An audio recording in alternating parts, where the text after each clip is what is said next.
Hi everyone! Today I'm going to do a really quick video on how to melt chocolate for your cocoa bombs. So as you can see here, I've got some chocolate that needs to be melted in a bowl. I used it a few days ago. I'm going to add some more because I need to make a cocoa bomb today. So what I'm going to do is go to my stove and boil some water in a pot. And I've got the cocoa bomb in that metal bowl, and I'm going to put it over the pot. Now I'm going to turn down the heat a little bit, and I'm going to just move the chocolate around with this wooden spoon as you see me doing, because what this process is called is double boiling.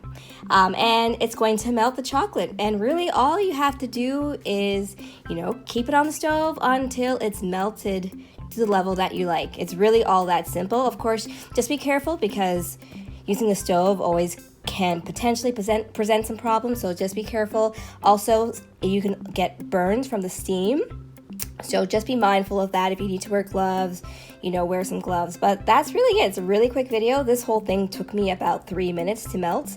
So yeah, that's what you do. All right, make sure you watch my chocolate bomb videos, okay? See you guys later. Bye.